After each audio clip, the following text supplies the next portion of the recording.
Hi friends, तो आज આપણે બનાવીશું એકદમ બેસ્ટ પનીર ટિક્કાનું શાક। એ પણ ઘરે જ બનાવીશું। રેસ્ટોરન્ટ કરતાં પણ વધારે સ્વાદિષ્ટ બનીને રેડી થશે ઘરે જ પનીર ટિક્કાનું શાક। તો આ રેસીપી તમે જરૂરથી ટ્રાય કરજો। સ્વાગત છે તમારું મારી ચેનલ વાઘેલાસ ખાના ખજાનામાં।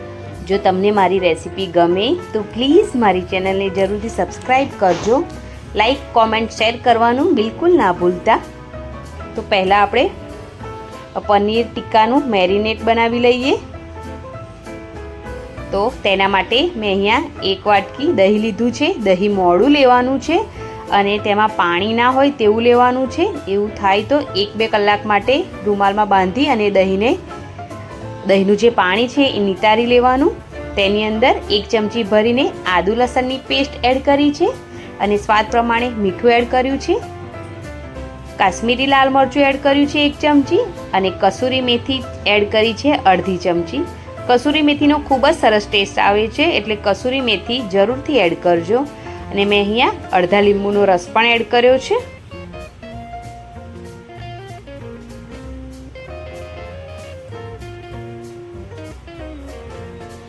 તો હવે બધી જ વસ્તુને એકદમ સારી રીતે પહેલા મિક્સ કરી લઈશું।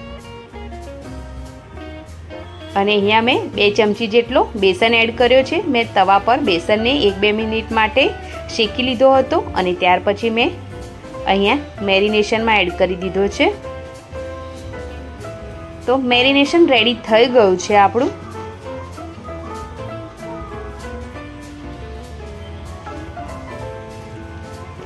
તો હવે અહીંયા મેં 200 ગ્રામ પનીર લીધું છે।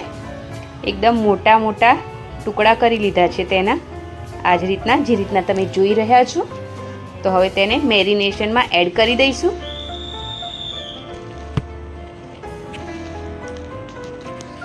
અને તેની સાથે જ મેં અહીંયા મોટી સાઈઝમાં થોડા કટ કરેલા શિમલા મિર્ચ લીધા છે। અહીંયા તમે શાકભાજી તમને જે પસંદ હોય એ જ વધારે લઈ શકો છો। અને ક્યુબમાં કટ કરેલી ડુંગળીને પણ એડ કરી લીધી છે। તમે ટામેટાં પણ એડ કરી શકો છો, મેં નથી કર્યા। તમને જે શાકભાજી પસંદ હોય વધારે તે એડ કરી શકો છો। અને હવે શાકભાજી અને પનીરની ઉપર મેરિનેશન એકદમ સરસ કોટ થઈ જાય તે રીતનું મિક્સ કરી લેવાનું છે એકદમ હળવા હાથે। તો મેં અહીંયા એકદમ સરસ રીતે મિક્સ કરી લીધું છે। તો હવે તેને ફ્રીજમાં અડધા કલાક માટે રેસ્ટ આપી દઈશું। અને હવે આપણે ગ્રેવી બનાવીશું। તો મેં અહીંયા કઢાઈમાં તેલ ગરમ થવા માટે મૂકી દીધું છે। 4 થી 5 ચમચી જેટલું તેલ લીધું છે અને તેની અંદર 1 ચમચી ભરીને જીરું, તમાલપત્ર, 1 ઇલાયચી અને લવિંગ એડ કરી દીધા છે અને 1 તજનો ટુકડો પણ એડ કર્યો છે। તો હવે તેને થોડા શેકી લઈશું।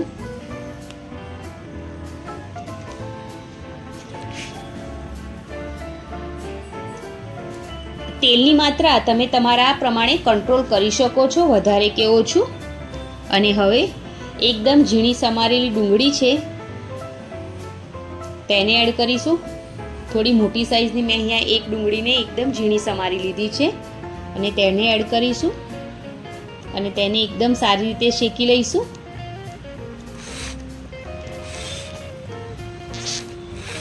ડુંગળીને એકદમ સરસ શેકવાની છે, એકદમ બ્રાઉન થાય ત્યાં સુધી।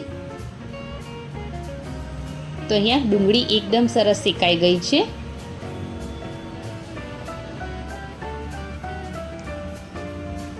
તો અહીંયા મેં ગેસની ફ્લેમ એકદમ ધીમી કરી દીધી છે અને તેની અંદર લસણની પેસ્ટ એડ કરી છે મરચાંવાળી। આ મેં ઘરે જ બનાવી છે જેનો વિડીયો ઓલરેડી મેં અપલોડ કરેલો છે, તો તે પણ તમે જોઈ શકો છો। તો હવે તેને પણ એકદમ સારી રીતે મિક્સ કરી લઈશું।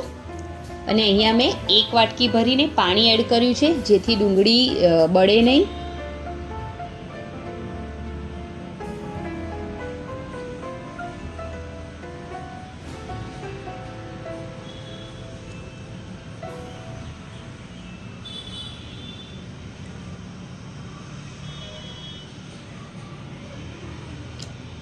તો હવે મેં અહીંયા કાશ્મીરી લાલ મરચું એડ કર્યું છે 1 ચમચી ભરીને।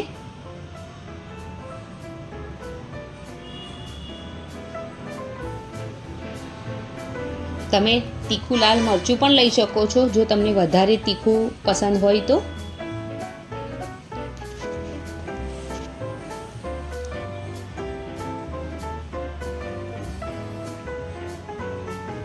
અને હવે મેં અહીંયા 2 ટામેટાની પ્યુરી રેડી કરી છે, તેને એડ કરી દઈશું.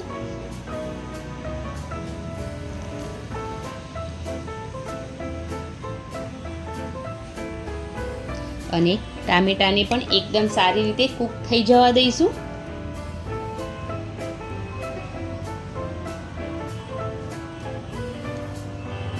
તો અહીંયા મેં લીલા મરચાં એડ કર્યા છે, એકદમ ઝીણા સમારીને 2 જેટલા.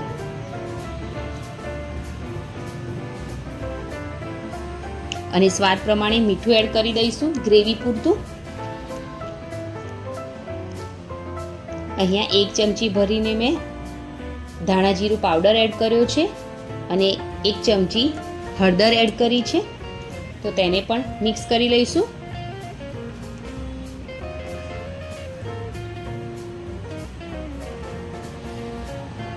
અને ટામેટાને એકદમ સરસ કૂક થવા દઈશું.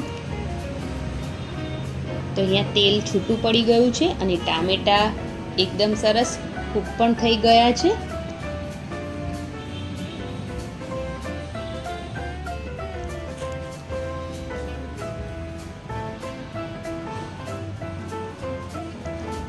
તો હવે તેની અંદર આપણે પાણી એડ કરીશું. પાણી તમને જે પ્રમાણે ગ્રેવી જોઈતી હોય તમે એ પ્રમાણે પાણી એડ કરી શકો છો. હું અહીંયા 2 વાટકી ભરીને પાણી એડ કરી રહી છું, એટલે કે તમને જે પ્રમાણે ગ્રેવી જોઈએ તમે એ રીતનું પાણી એડ કરી શકો છો. તો હવે તેને એકદમ સારી રીતે મિક્સ કરી લઈશું અને 5 મિનિટ જેવું તેને કૂક થવા દઈશું ઢાંકણ ઢાંકીને. જ્યાં સુધી ગ્રેવી કૂક થઈ રહી છે ત્યાં સુધી આપણે બીજા પેનમાં તેલ ગરમ કરવા માટે મૂકી દઈશું અને તેની અંદર જે મેરિનેટ કરીને પનીર રાખ્યું છે તેને એડ કરી દઈશું. પહેલાં અહીંયા હું પનીરને ફ્રાય કરી રહી છું. પનીર ફ્રાય થઈ જશે પછી જે શાકભાજીને મેરિનેટ કરીને રાખ્યા છે તેને પણ આપણે ફ્રાય કરી દઈશું. તો એકદમ ફાસ્ટ ગેસ પર જ આપણે પનીરને ફ્રાય કરવાનું છે અને જ્યાં સુધી એક બાજુ એકદમ સરસ કૂક ના થઈ જાય ત્યાં સુધી તેને બિલકુલ બીજી સાઈડ પલટવાનું નથી.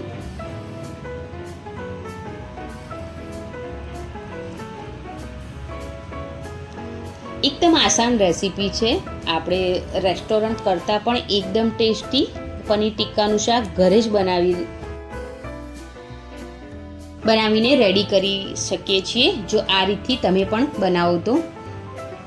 તો એક સાઈડથી પનીર ફ્રાય થઈ ગયું છે તો તેને આપણે બીજી સાઈડ પર ફેરવી લઈશું અને બીજી સાઈડ પણ એકદમ સરસ તેને ફ્રાય થઈ જવા દઈશું.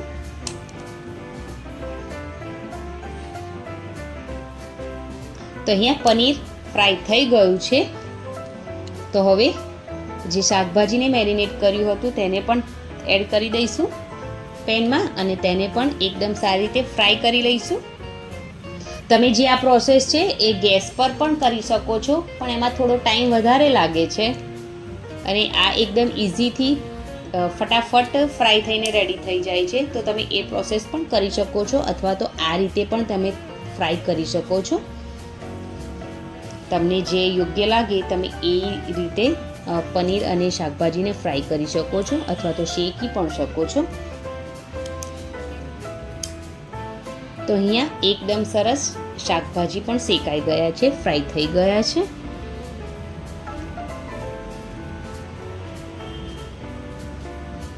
તો હવે આ શાકભાજીને ગ્રેવીમાં એડ કરી દઈએ આપણે.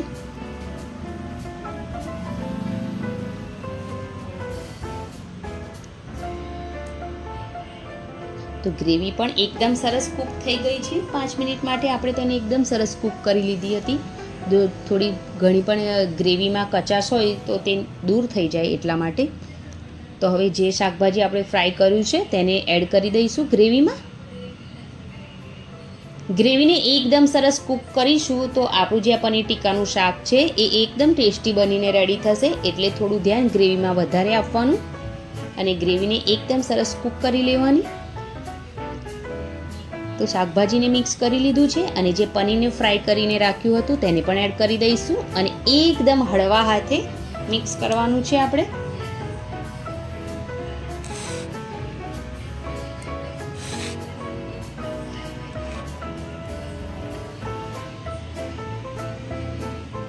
તો હવે મીડિયમ ગેસ પર ગ્રેવી સાથે પનીર અને શાકભાજીને થોડું કૂક થવા દઈશું. તો અહીંયા મેં 1 ચમચી ભરીને ગરમ મસાલો એડ કર્યો છે અને થોડી કસૂરી મેથી એડ કરી છે. તો તેને પણ મિક્સ કરી લઈશું. પનીર ટીક્કાના શાકમાં જે કસૂરી મેથીનો ટેસ્ટ છે એ ખૂબ જ સરસ આવે છે, તો તમે જરૂરથી કસૂરી મેથી એડ કરજો. અને હવે મેં અહીંયા લાસ્ટમાં ધાણા એડ કરી દીધા છે અને ફ્રેશ ક્રીમ પણ એડ કરી છે 4 થી 5 ચમચી જેટલી. જો તમારી પાસે ફ્રેશ ક્રીમ ના હોય તો દૂધની ઉપર જે મલાઈ જામ થાય છે તેને પણ તમે એડ કરી શકો છો. અને ક્રીમ એડ કર્યા પછી ગેસની ફ્લેમ આપણે બંધ કરી દઈશું અને ત્યાર પછી તેને મિક્સ કરી લઈશું.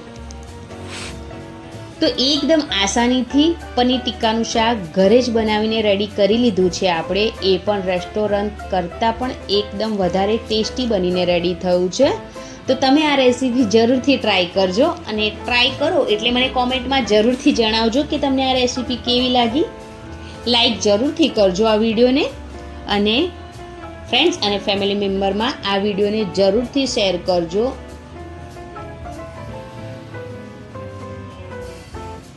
અને તમે પણ બનાવો એકદમ ટેસ્ટી પનીર ટિક્કા મસાલાનું શાક. તો તમને જો આજનો વિડીયો પસંદ આવે તો પ્લીઝ મારી ચેનલને જરૂરથી સબસ્ક્રાઈબ કરી લેજો. લાઈક, કોમેન્ટ અને શેર કરવાનું બિલકુલ ના ભૂલતા. તો મળીએ એક નવા વિડીયો સાથે અને એક નવી રેસીપી સાથે. ત્યાં સુધી મારી ચેનલને like, comment, share and subscribe કરવાનું બિલકુલ ના ભૂલતા. Thanks for watching.